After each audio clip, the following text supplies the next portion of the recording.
Hello students, कैसे हैं आप लोग। Welcome back to our channel Genius Mind. और आज की इस वीडियो में हम स्टार्ट करेंगे क्लास 10 का अलजेब्रा का प्रैक्टिस सेट 1.3 का क्वेश्चन नंबर 3। क्वेश्चन नंबर 1 और क्वेश्चन नंबर 2 इसके पहले हमारा हो चुका है, जिसमें हमने डिटर्मिनेंट कवर किया है। और आज की इस वीडियो में हम देखेंगे क्रेमर्स रूल, जो कि एग्जाम में बहुत ही इंपॉर्टेंट होता है। तो अगर आप ये वीडियो को देख रहे हैं तो ज़रा ध्यान से देखिएगा, क्योंकि एग्जाम पॉइंट ऑफ व्यू ये वीडियो आपके लिए बहुत ज़्यादा इंपॉर्टेंट होने वाला है। तो चलिए हम सम की तरफ डायरेक्टली मूव ऑन करते हैं, और सम से हम पूरे कंसेप्ट को समझ के लेंगे कि इसमें कौन से कंसेप्ट्स लगाए जाते हैं और कैसे सम को सॉल्व करते हैं। देखिए, जब आप ये सारे सम्स आपको 3 मार्क्स के लिए मिलने वाले हैं, इसमें आपको क्या रहेगा, हम पहले दिया रहेगा 2 इक्वेशन दिया रहेगा, इक्वेशन 1 इक्वेशन 2। तो आप स्टार्टिंग में क्या करेंगे, comparing equation 1 with standard form क्या होता है आपका, a1x plus b1y is equal to c1। आपका स्टैंडर्ड फॉर्म होता है ax plus by is equal to c, ये स्टैंडर्ड फॉर्म होता है।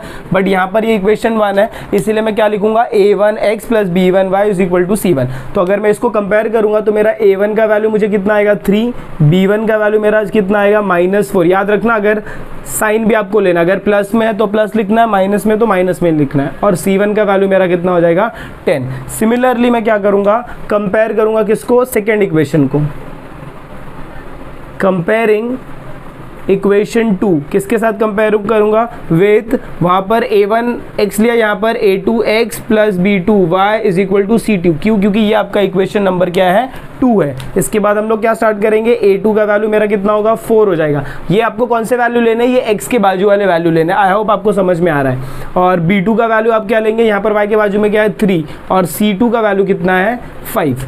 ये लिखने के बाद अब आपका मेन स्टेप चालू होगा। तो सबसे पहले इसमें 3 चीज़ें आपको करनी पड़ती है। पहले आप d निकालते हो, फिर dx निकालते हो, फिर dy निकालते हो। तो d के लिए जब भी हम वैल्यूज लिखते हैं तो नॉर्मली हम a1 b1 a2 b2 का वैल्यू लिखते हैं। तो यहाँ पर मैं क्या लिखूंगा d, फिर ब्रैकेट में क्या लिखूंगा a1 b1 a2 b2। ये सारे स्टेप्स आपको फॉलो आउट करने हैं, क्योंकि एग्जाम में ये विदाउट ये सारे स्टेप्स के आप सम को प्रोसीड नहीं कर सकते। a1 का वैल्यू आपको कितना दिया है 3 दिया है, फिर उसके बाद कितना दिया -4, फिर उसके बाद यहाँ पर दिया है 4, यहाँ पर दिया है 3। अब ये अगर आप देखें तो इसके पहले जो हम लोगों ने डिटर्मिनेंट का सम सॉल्व किया उसके जैसा हो जाएगा। तो how to solve determinant, cross multiply करते हैं। तो इसको इससे मल्टीप्लाई करूँगा तो कितना हो जाएगा 3 मल्टीप्लाई बाई 3, फिर 3 मल्टीप्लाई बाई 3 आएगा, फिर माइनस का साइन आएगा, फिर ब्रैकेट आता है, फिर इसको इससे मल्टीप्लाई करूंगा तो 4 मल्टीप्लाई बाय -4।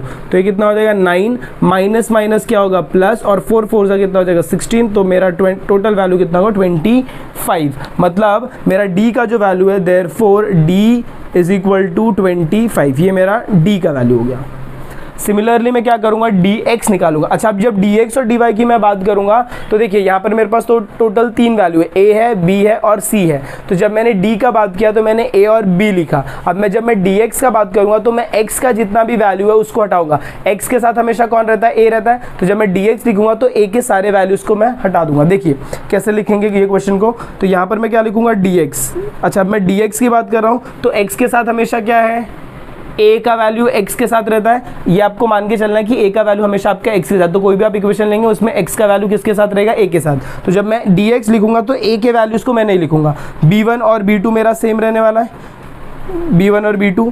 और a1 और a2 की जगह क्या आएगा, देखिए sir, a1 b1 a2 b2, ये c1 c2 बचा ना, ये शादी में नहीं आए हैं। इनको हम क्या करेंगे, a1 और a2 की जगह लिखेंगे। आई होप आपको समझ में आया। तो a1 और a2 अगर आप हटा रहे हो तो वहाँ पर नेक्स्ट वैल्यू जो आएगा वो आपका क्या रहेगा, c1 और c2। फिर से यहाँ पर मैं मॉड लिखूंगा, b1 और b2 का वैल्यू कितना है, -4 और 3 है। c1 और c2 का वैल्यू कितना है, यहाँ पर 10 है और यहाँ पर क्या है 5 है। अब इसे हम क्या करेंगे, सॉल्व करेंगे बाय यूजिंग डिटर्मिनेंट। तो यहाँ पर पहले 3 को मल्टीप्लाई करूंगा मैं किसके साथ, 10 के साथ, फिर डालूंगा माइनस, फिर ब्रैकेट, फिर 5 को किसके साथ मल्टीप्लाई करूंगा, -4 के साथ। 3 10 का कितना हो जाएगा 30, फिर यहाँ पर माइनस है, फिर 5 4 का कितना होगा -20। अब ये माइनस माइनस क्या होगा प्लस, तो ये हो जाएगा 30 + 20 which is equal to 50। I hope आपको ये पार्ट समझ में आया। 1 मिनट में इसको थोड़ा और ऊपर लिख देता हूँ तो आपको क्लियरली समझेगा। देखिए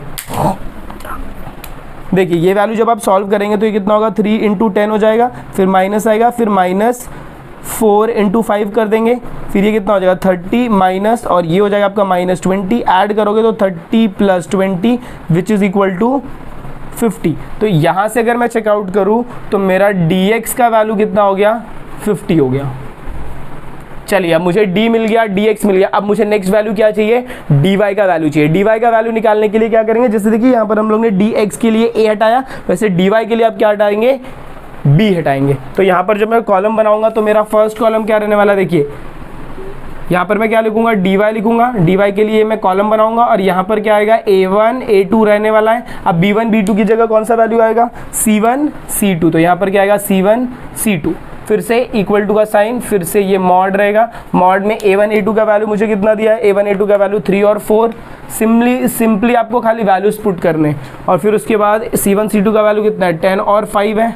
फिर जब मैं इसे क्रॉस मल्टीप्लाई करूंगा तो ये कितना होगा, 3 इंटू 5, फिर माइनस का साइन, फिर 10 इंटू 4, 3 5 15 हो जाएगा, माइनस 4 10 40 हो जाएगा। तो आप इसे माइनस करेंगे, 40 माइनस 15, तो ये वैल्यू कितना आएगा, माइनस 25, मतलब आपका dy का वैल्यू कितना हो गया, माइनस 25। अब मुझे क्या नहीं करना है, अब मुझे ना x और y का वैल्यू चाहिए, क्योंकि जब भी आप लीनियर इक्वेशन का सोल्यूशन करेंगे तो x और y में वैल्यू आता है, बट यहाँ पर हमको dy और dx मिल रहा है। अब इधर एक नेक्स्ट फॉर्मूला आता है, आप यहाँ पर आप स्टेटमेंट लिखोगे bye Cramer's rule, bye Cramer's rule. Cramer's rule क्या बोलता है कि x का जो वैल्यू है वो हमेशा किसकी इक्वल होगा, dx डिवाइडेड बाय d। तो ये याद रखना, ये आपके लिए ज़्यादा इंपॉर्टेंट है, कभी कभार ये एमसीक्यू में डायरेक्टली पूछते हैं। तो अभी dx का वैल्यू मेरा कितना है, 50, तो यहाँ पर मैं क्या पुटअप करूँगा 50, और d का वैल्यू मुझे कितना मिला 25, तो यहाँ पर क्या पुटअप करूँगा 25, तो मेरा आंसर कितना हो जाएगा 2। वे सिमिलरली y का वैल्यू अगर देखूंगा तो ये होगा dy बाय d। अब dy का वैल्यू मेरा कितना माइनस 25 है और ये कितना 25 है, तो इसका वैल्यू कितना हो जाएगा -1। Therefore solution is x, y which is equal to 2, -1। ये हो जाएगा आपका आंसर। आई होप आपको ये क्वेश्चन समझ में आया, please take a note of this. तो चलिए क्वेश्चन नंबर 1 आपको समझ में आ गया, मूव करते हैं क्वेश्चन नंबर 2 की तरफ। याद रखना इसमें या तो कभी कभार आपको नॉर्मल साइमल्टेनियस इक्वेशन दिया रहेगा या तो फिर उससे वो घुमा कर देंगे। जैसे क्वेश्चन नंबर 2 अगर आप देखें तो इसमें उन्होंने डायरेक्ट नहीं दिया, तो सिमिलरली मैं क्या करने वाला हूँ, इनको कन्वर्ट करूंगा तो ये हो जाएगा मेरा 4x + 3y। तो यहाँ पर मैं इक्वेशन 1 इक्वेशन 2 नहीं लिखूंगा, 4x + 3y, ये -4 है, उस साइड जाएगा तो वो क्या हो जाएगा 4। इसे हम क्या करते हैं, इसे हम लेकर आते हैं स्टैंडर्ड फॉर्म। स्टैंडर्ड फॉर्म क्या है, ax + by = c है। तो हमेशा हर वीडियो आपको, हर सम को आपको किस में लेकर आना, स्टैंडर्ड फॉर्म में लेकर आना है। सिमिलरली जब आप सेकंड वाला देखेंगे तो यहाँ पर 6x है, ये -5 इस साइड आएगा तो +5y हो जाएगा, और ये 8 आपका यहीं पर रहेगा। This will be your equation number 2। उसके बाद आप क्या लिखेंगे स्टेटमेंट, कंपेयरिंग, किसको कंपेयर करेंगे, पहले इक्वेशन 1 को कंपेयर करेंगे। कंपेयरिंग इक्वेशन 1 किसके साथ कंपेयर करेंगे, विथ a1x + b1y = c1। तो जब आप इक्वेशन 1 को कंपेयर कर रहे हैं तो आपका a1 का वैल्यू कितना आ जाएगा +4, b1 का वैल्यू कितना आ जाएगा +3, और c1 का वैल्यू कितना आ जाएगा 4 आ जाएगा। सिमिलरली आप नेक्स्ट किसके साथ कंपेयर करेंगे, अब comparing with comparing equation 2 with किसके साथ कंपेयर करेंगे, यहाँ पर a1 b1 x1 था, इधर a2x + b2y = क्या हो जाएगा c2। तो आपका a2 का वैल्यू कितना होएगा, a2 का वैल्यू = 6 हो जाएगा, b2 कितना हो जाएगा 5, और c2 आपका कितना हो जाएगा 8। उसके बाद आप क्या लिखेंगे, d आपको निकालना है।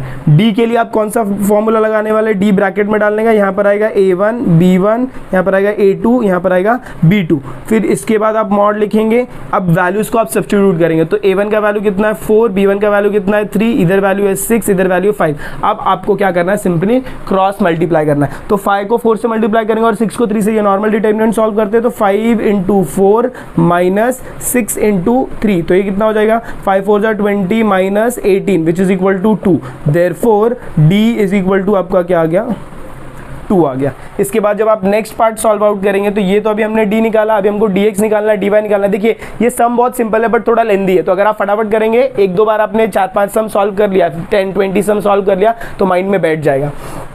फिर dx के बाद आप क्या d के बाद आप क्या निकालेंगे dx, फिर मॉड डालने का। मॉड के लिए आप क्या करेंगे, x के लिए हमेशा आप कौन सा वैल्यू हटाते हो, a1 और a2 का वैल्यू। तो a1 अगर a2 हटेगा तो वहाँ पर क्या आता है c1 और c2 आएगा, और आपका बाजू में क्या रहेगा b1 और b2। फिर जब आप मॉड का वैल्यू डालेंगे तो c1 और c2 का वैल्यू कितना है 4 और 8, तो यहाँ पर मैं क्या लिखूंगा 4 और यहाँ पर क्या लिखूंगा 8, और b1 और b2 का वैल्यू कितना 3 और 5, तो यहाँ पर 3 रहेगा, यहाँ पर 5।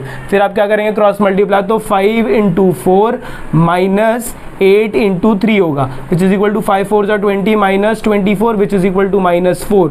देयरफॉर dx = 4 हो गया। इसके बाद आपको नेक्स्ट वैल्यू क्या निकालना है, डी वाई निकालना है। तो मैं डी वाई के लिए क्या करूँगा, डी वाई फिर मैं मॉड डालूंगा, बड़ा हो गया मॉड डालूंगा। इसमें अब मैं क्या करूंगा, b1 b2 का वैल्यू हटाऊंगा, वहां पर क्या लिखूंगा c1 c2, और मेरे पास यहाँ पर बाजू में कौन सा वैल्यू रहेगा, a1 और a2 का वैल्यू रहेगा।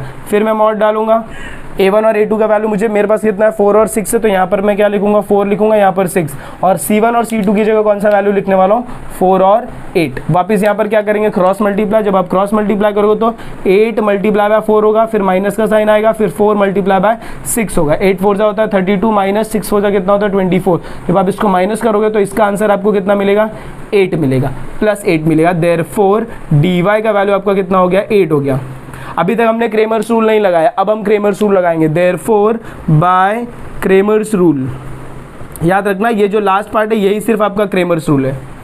देयरफॉर बाय क्रेमर्स रूल क्या बोला हम लोग ने, x is equal to dx by D, which is equal to dx का वैल्यू आपको कितना दिया है, -4 डिवाइडेड बाई डी कितना है 2। तो जब आप इसे सॉल्व आउट करेंगे तो ये हो जाएगा -2। Similarly y is equal to dy by D, which is equal to dy का वैल्यू कितना है 8 divided by 2, which is equal to 4। Therefore solution of equation is x, y which is equal to -2, 4।